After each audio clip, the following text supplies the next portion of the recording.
एक छोटा सा गांव, पहाड़ों से घिरा, हरियाली से ढका और शांत वातावरण वाला यह गांव किसी सपनों की नगरी से कम नहीं था। गांव के किनारे एक पुराना मिट्टी का छोटा सा घर था जहां रहता था राय स्टार और उसकी बूढ़ी माँ। बचपन में राय स्टार के पिता की मौत एक रहस्य बनकर रह गई। न कोई लाश मिली, न कोई सुराग। पिता के जाने के बाद राय स्टार गांव के गैरेज में काम करने लगा। दिन भर मेहनत करता और उससे मिले पैसे से माँ का इलाज करवाता। एक दिन देर रात जब राय स्टार गैरेज से लौट रहा था, तभी उसे रास्ते में एक तेल से भरा पुराना टैंक पड़ा मिला। टैंक अजीब सा था, जंग खाया हुआ, लेकिन उसमें से किसी रहस्यमयी शक्ति की झलक महसूस हो रही थी। शायद इसे बेचकर कुछ पैसे मिल जाएं। राय स्टार सोचते हुए टैंक घर ले आया। माँ से कुछ कहे बिना उसने टैंक को घर के बाहर रखा और वहीं सो गया। आधी रात को एक अजीब आवाज हुई, खड़खड़ गुर्र। राय स्टार की आंख खुली तो देखा टैंक कांप रहा था। देखते ही देखते टैंक ने एक भयानक चुड़ैल का रूप ले लिया। लाल आंखें और बाल जैसे बैलों का सींग। राय स्टार के होश उड़ गए, लेकिन अगले ही पल वो चुड़ैल गायब हो गई और टैंक फिर से वैसा ही हो गया। अगली सुबह डरा हुआ राय स्टार टैंक को लेकर शहर गया और उसे 10,000 डायमंड में बेच दिया। घर लौटकर उसने माँ के हाथों में पूरा डायमंड रख दिया। माँ ने पूछा, कहाँ से आया ये सब? मेहनत की है माँ, सब सच है। पर माँ की आंखों में डर था। बेटा, तेरे पापा भी यही कहते थे। और फिर वो लौटे ही नहीं। राय स्टार चुप रहा, दिल में डर था। अगली सुबह जब माँ डायमंड देखने कमरे में गई तो देखा डायमंड खूंखार जानवरों में बदल गए थे। वे हमला करने ही वाले थे कि माँ चिल्लाई, बेटा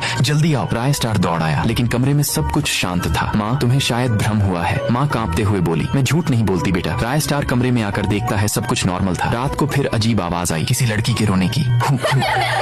मुझे छोड़ दो। सारा गांव में आवाज गूंज रही थी। गांव के लोग डर के मारे अपने घरों में चले गए। अगली सुबह राय स्टार के घर के बाहर भीड़ लगी थी। गांव वालों ने कहा, तेरे घर से किसी लड़की के रोने की आवाज आई थी। राय स्टार ने सबको साफ मना किया, पर अंदर ही अंदर वो खुद डर से कांप रहा था। एक दिन राय स्टार गैरेज में काम करने जा रहा था, तभी रास्ते में उसे बहुत सारा तेल का टैंकर दिखाई देता है। वह उनमें से 2 टैंकर गाड़ी में लाद कर शहर ले जाता है और तेल का दुकान खोल लेता है। तेल सस्ता था। देखते ही देखते लोगों की लंबी लंबी कतारें लगने लगी और लोग दूर दूर से अपने फाइटर जेट पर आते और तेल से भरा टैंकर लेकर जाते। लेकिन एक नियम था, कोई मोल भाव नहीं। एक दिन एक ग्राहक श्याम आया, बोला, भैया 9,000 डायमंड है, दे दो ना टैंक। राय स्टार ने कुछ कहने ही वाला था कि टैंक ने चुड़ैल का रूप लिया और श्याम को हवा में उड़ा दिया। दुकान पर लगी भीड़ में अफरा तफरी मच गया। धीरे धीरे उसका सारा टैंकर बिक गया, जिससे उसे बहुत सारा सोना और डायमंड मिल गया। वह घर जाकर सारा सोना एक कमरे में रख देता है। उसी रात कमरे से डरावनी आवाज आने लगी। माँ कमरे में आई। वहाँ रखा हुए टैंकर से अचानक चुड़ैल बाहर आई और राय स्टार की माँ को मार डाला। आखिर इस टैंक का क्या रहस्य है? क्या राय स्टार इसका पता लगा पाएगा? पार्ट 2 चाहिए तो कमेंट करो। भूतिया टैंक।